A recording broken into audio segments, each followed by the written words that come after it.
Are you ready to think big and act bold? Then you are in the right place. This is Innovative Entrepreneurs, a podcast that will bring you the stories, insights, and tips from some of the most successful and innovative entrepreneurs in the world. I am your host, Erica Bailey, and I am here to help you start, scale, and sustain your own entrepreneurial journey.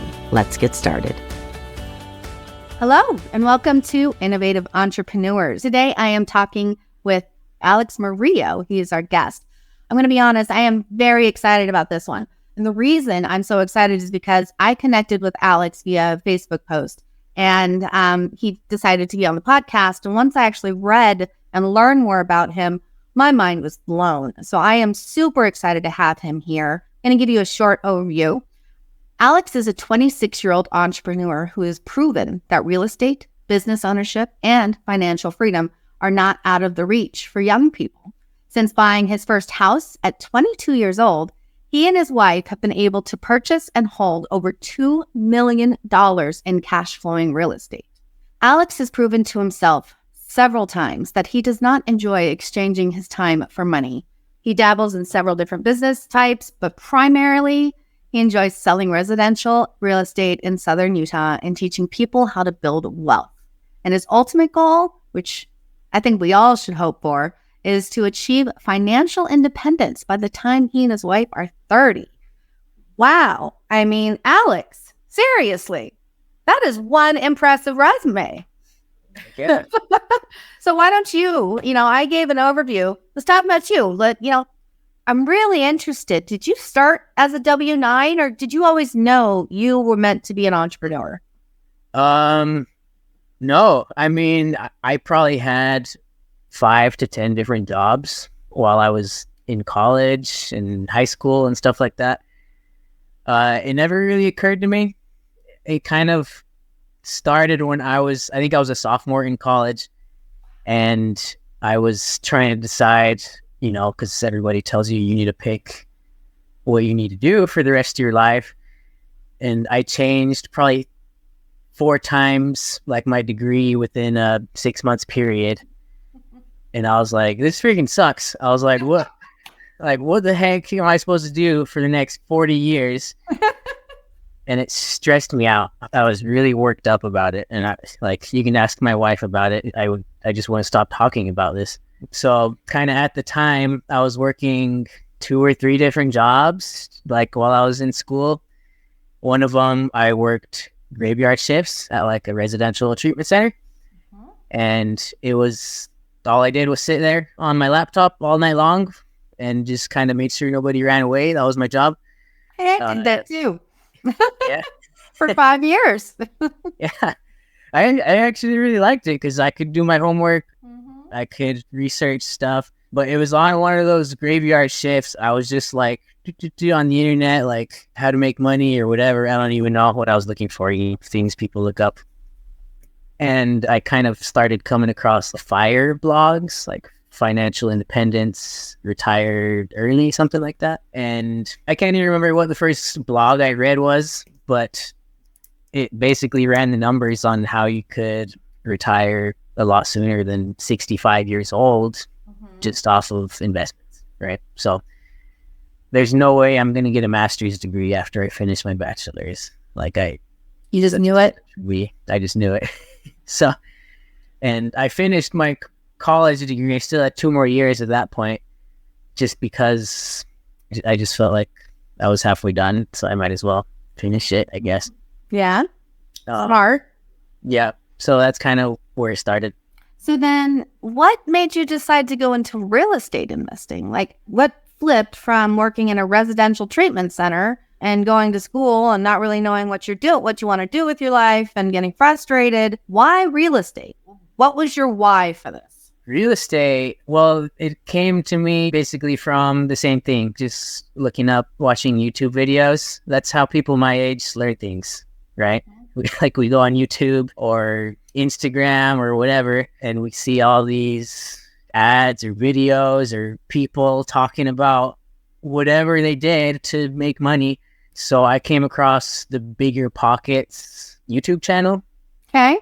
I watched a video about Brandon Turner, who was one of the podcast hosts for that show a while ago. And he just kind of talked about how he retired at 27 years old or something with real estate. So it just kind of made sense to me.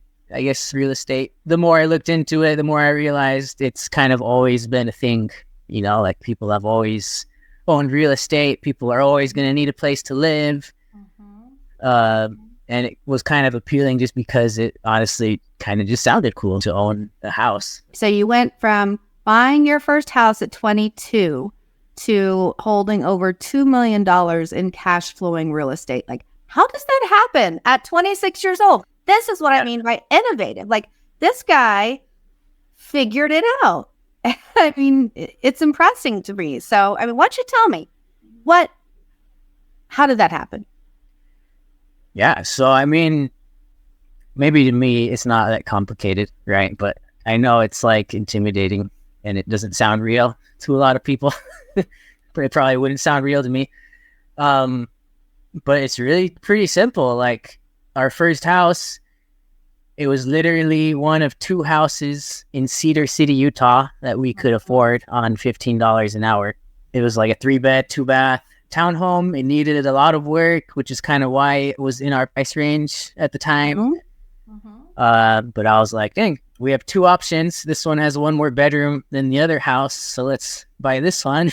so we bought that house. I spent the next year YouTube again, learning how to fix things and, you know, changing the floor, cabinets, putting new countertops in, new bathroom vanities, tile, flooring, all kinds of stuff. And yeah, it took about a year. My wife helped me do it too. I don't think Your wife? Yeah, I don't think she had a lot of fun because we were like, it was like dusty for a year. Oh yeah. And there was like wood everywhere, like 2x4s. And I'm thinking of the movie Money Pit. Did you ever, I mean, you are multiple generations behind me, but have you ever seen the movie Money Pit? No. Oh my God. Google it, YouTube it, okay? Watch that movie, talk about renovations. You'll laugh your ass off. Okay, so let's get to it. So you bought this new house. How did you go from that, flipping the new house, to $2 million in assets?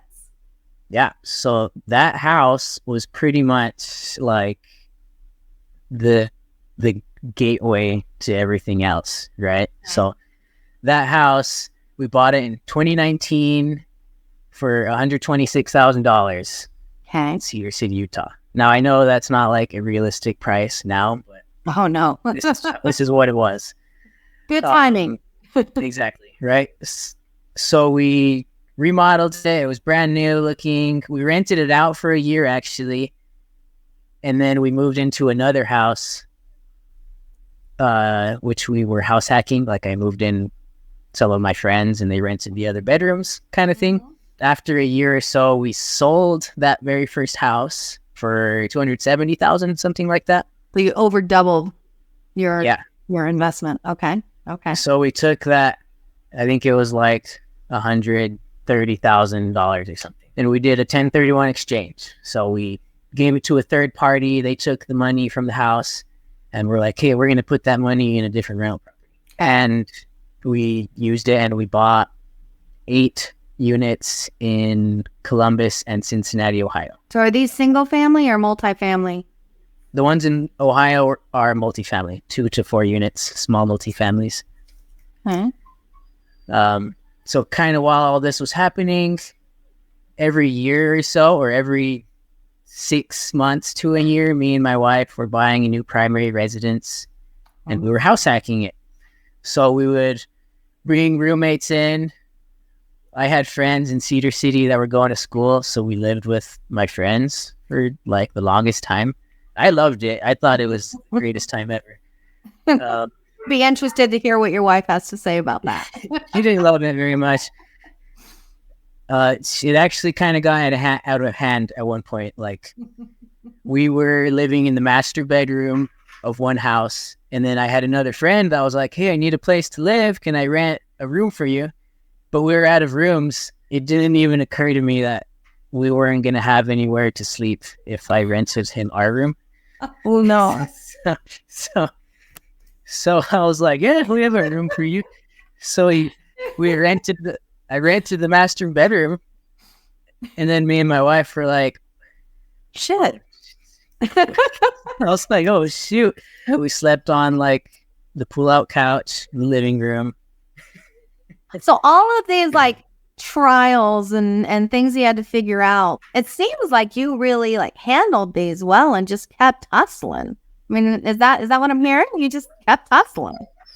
Yeah, literally, like I knew we were making mistakes the whole time. Like I knew we were spending too much money on fixing up a house, or I knew we were not planning ahead by renting out the room we were living in. We were under 25 years old, so the whole time I was like, who cares? Like, if it goes horribly wrong, like, we're probably still going to be in a better position than anyone else our age.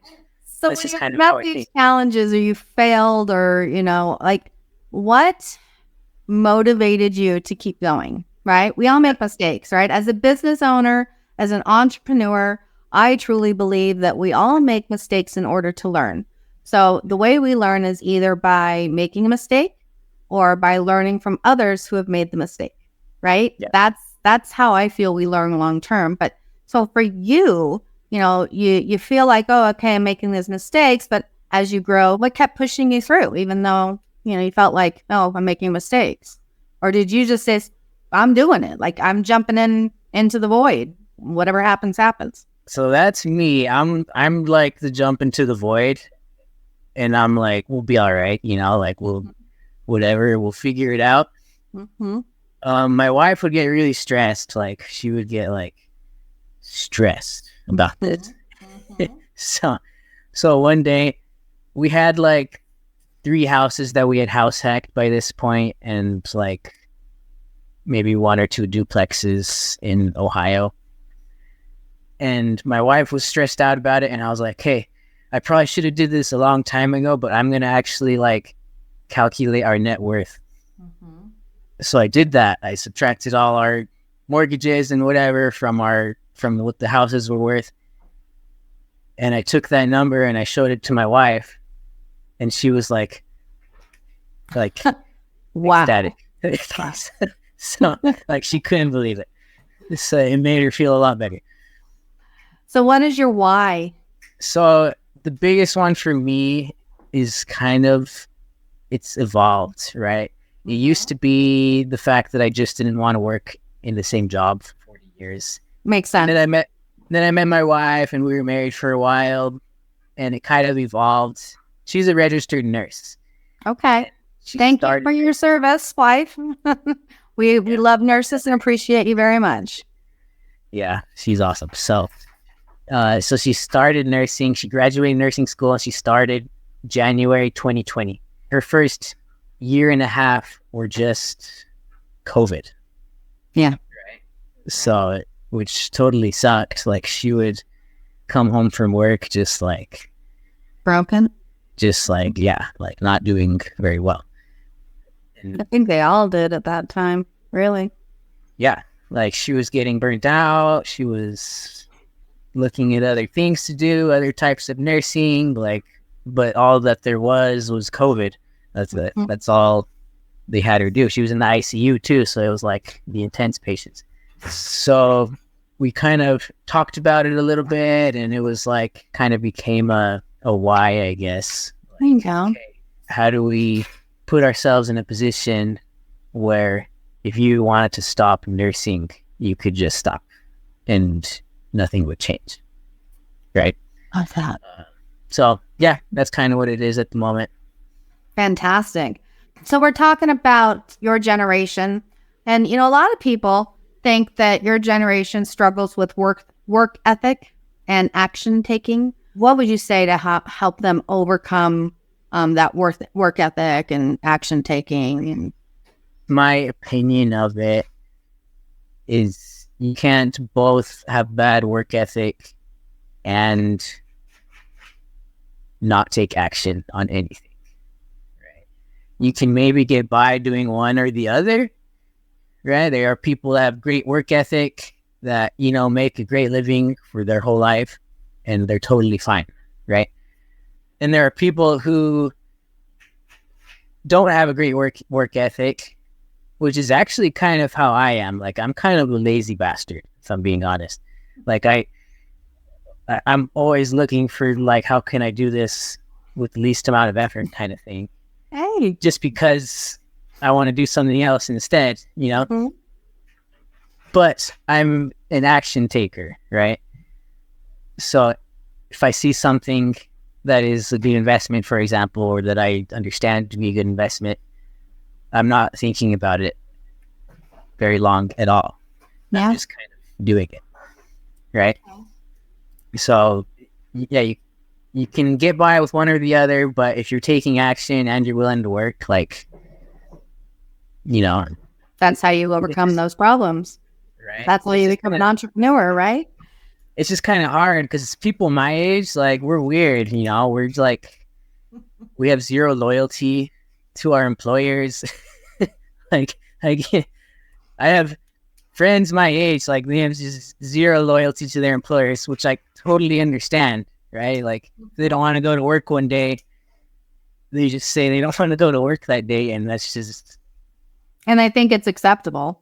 They think it's acceptable, and they just, whatever the repercussion might be, you know, they're not even thinking about it. I understand the perspective, especially since we're in an economy where you can make money doing so many different things, right? Like, maybe I don't go to work today, but I deliver DoorDash for 4 hours tomorrow to make up for it, right? Like, it's... Yeah. But going into that, you know, you are Gen Z. So, you know, what are the pros and cons of, you know, as a Gen Z in an industry where most people are middle-aged men? I mean, how do you make yourself stand out in that world? Yeah. So the thing that makes you stand out is being able to tell people things you have actually done. People don't take you seriously until you actually take steps of action, right? Even if you don't have to own $2 million of real estate, but if you tell somebody, I got pre-approved for a house, I want a house hack, and I want to do it within the next 90 days, like, I'm looking for a deal, like, people are going to take you seriously. So have you run into somebody who's just like,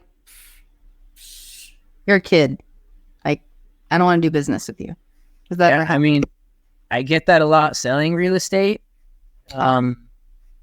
I got my real estate license in October 2020, right when the market kind of got crazy.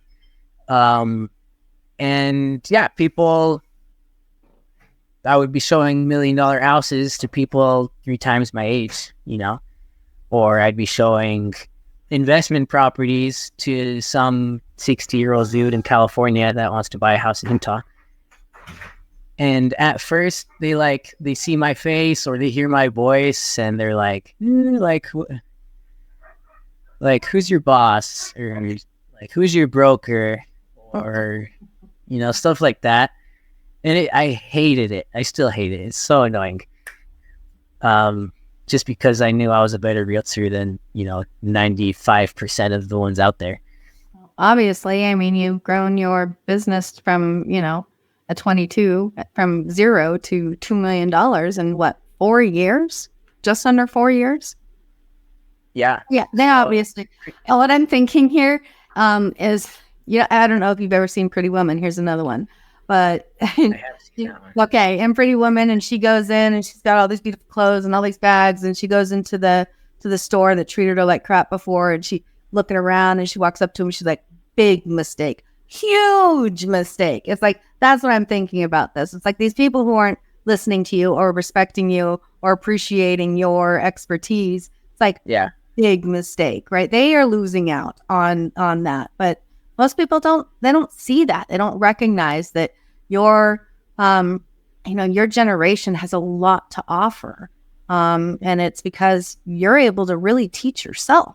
I mean, there with so much out there, so much media out there, there's a lot of things that you can teach yourself, right? Like, yeah, you taught yourself how to remodel your house through YouTube. So that's pretty cool. Yeah. So that's kind of like the first obstacle I have when I'm speaking with older clients that want to buy a house. The flip side is people my age, they love working with me because we're the same age, and I'll tell them, like, I've house hacked before. Like, I know how to do this. This is what I did. This is what you need to look for. Like, people, like, it's more relatable, I guess, because I think probably mostly because I'm not out of touch as they might think, like a lot of people will tell young people to buy houses, but they don't realize that the wage to home price ratio is just like completely different than it was 20 years ago.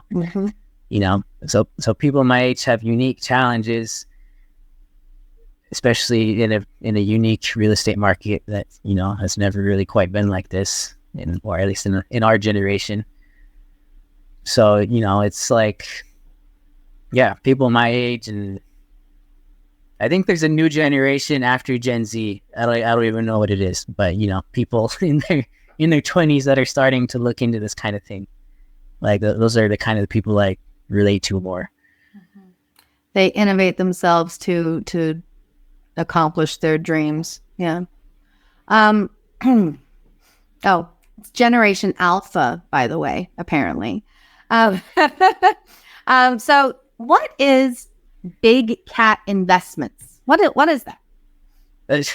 That's just in my LLC that I do a lot of real estate stuff out of. Okay. It's based from me and my friends from high school.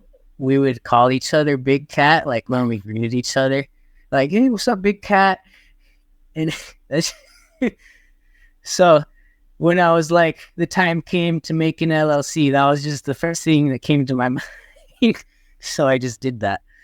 Well, okay. Well, that is an awesome explanation. And again, another example of the differences, the generations, like my company name is Cook Wheelwright Group, S Corp. And we took that because of that meaning from parents and their names. And, we wanted to sound like a law firm.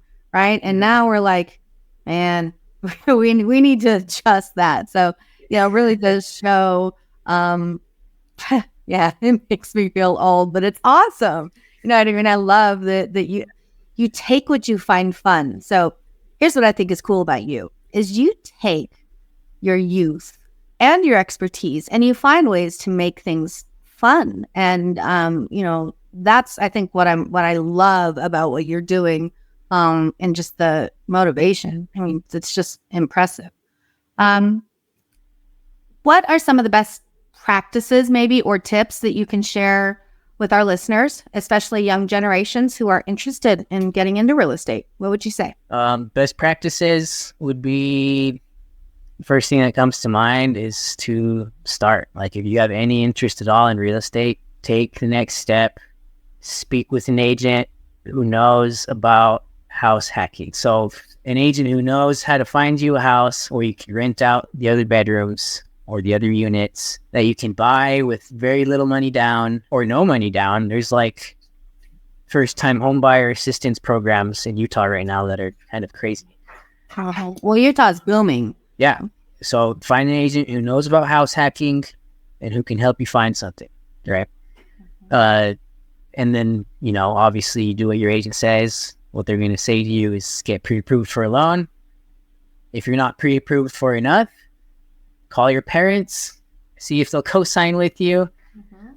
Or I'm seeing a lot of this now is groups of friends are getting together and buying houses together, right? So like, say I'm a married couple, I want to buy a house, but maybe our incomes aren't high enough. We can't get approved for a realistic amount.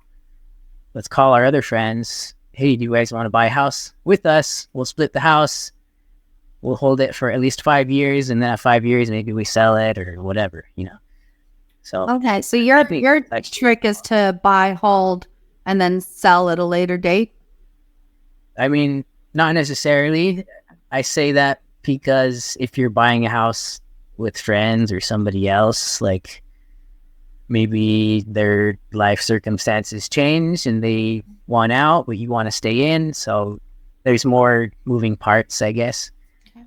But if you can get qualified for a house that you can house hack on your own, then heck yeah, like do it. Like find a house that works.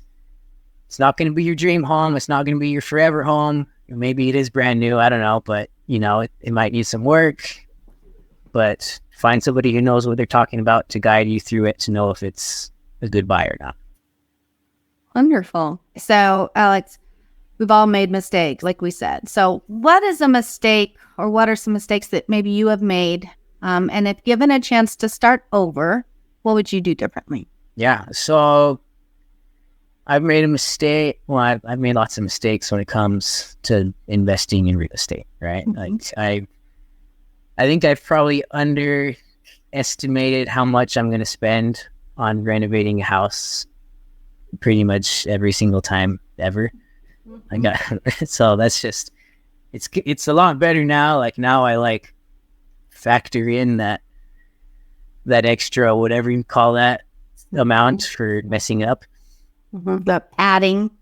Yep, exactly. Something that comes to mind would be getting distracted. So I will admit it, I don't know how many people do, but I've paid for a bunch of different of the courses online that you get YouTube ads for. Learn how to do digital marketing, learn how to sell this on Amazon, learn how to do this other thing on Amazon, and then this other thing on Amazon, learn how to make money doing this. So I've paid for several of these courses, only to realize later on, like, I have literally zero interest in any of these things. It's like, I'm good at real estate. Why didn't I just use that money to buy another house? Or, that's the idea. Why didn't I use that money to invest in a syndication or something, something that I know that I'm enjoying. So it's easy to get distracted, and there's a million different ways to make money. Mm-hmm. But if you can find a way to focus on one or two things that you're actually interested in, that you can enjoy doing, and that fit your lifestyle and how you want to live and fit your schedule, focus on those two things for at least a year, which is hard for people my age or for anybody, I guess. Mm-hmm. Mm-hmm. So for me right now, it's real estate and Amazon FBA. I was going to ask you about that. So, not only are you doing real estate, but talk to me about these other kind of, you had said that you kind of get bored and you try to do all these other different things. So talk to me about what these other different things are that you're doing, and, what is it doing for you? Let's share that story. Yeah. So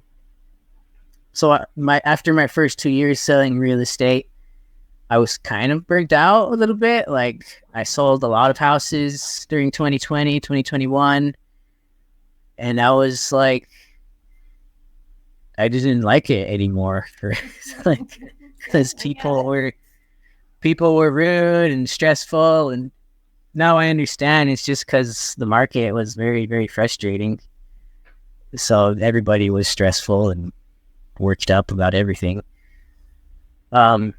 So that's kind of when I started looking like, hey, like, I want a different source of income unrelated to real estate. So we started looking at Amazon, and I'm working with a coach that I met through the same Facebook group that I got connected to this podcast with. And he's kind of teaching me how to build a private label brand and stuff like that. So, it's taking time, but, I think I've been working on it for a while now, and I'm dedicated to keep working on it until it makes money. So, well, it feels like that's kind of your personality, obviously. And, here's what I always say. That time that you're talking, it's going to take a lot of time. That time's going to come and go no matter what. It's whether you are where you want to be when that time comes, or if you're still stuck in the same place, right? Mm-hmm. So, yeah. All right. So now I have a surprise question. If I were to ask you, who do you think is the most important or innovative entrepreneur in American history? Who would you say? That's just audible. Go for it. This is actually, a famous person. I actually think Elon Musk is like the coolest person ever. So. Okay. Why is he the coolest person ever? Just like listening to interviews about him, he shows no signs, at least in my opinion, that he's really concerned about how many billions of dollars he has. Mm-hmm. But he's very committed to making the world move forward and advancing technology and changing the way we do things. Like, I think that's freaking awesome. She just gave me goosebumps. Because I get it. It just gave me goosebumps. Where can people contact you? Facebook and Instagram. I just downloaded Instagram, which is weird for someone my age. So I had an Instagram like in high school. I deleted it because I was spending too much time on it. And I just downloaded it again, and I'm committed to being active on it. So follow me on Instagram. So not only are you an investor, but it seems like you are willing to train and help other people, achieve their dreams and that as well. So, if you are a young entrepreneur and you are stuck or don't know where to go or, don't know what steps to take, I would reach out to Alex. This young man is truly an inspiration. He has built himself a legacy. And I truly believe that you will obtain legacy wealth by the time you're 30. I have no doubt about it. And you'll be able to achieve those dreams. So, Alex, I want to thank you so much for jumping on this podcast with me. Like I said, you are exactly the type of person I like to talk to because you just blow my mind. So, thank you for joining me. It really means a lot. Yeah, thanks for having me on your show. All right. We'll talk soon, Alex. Okay, thanks.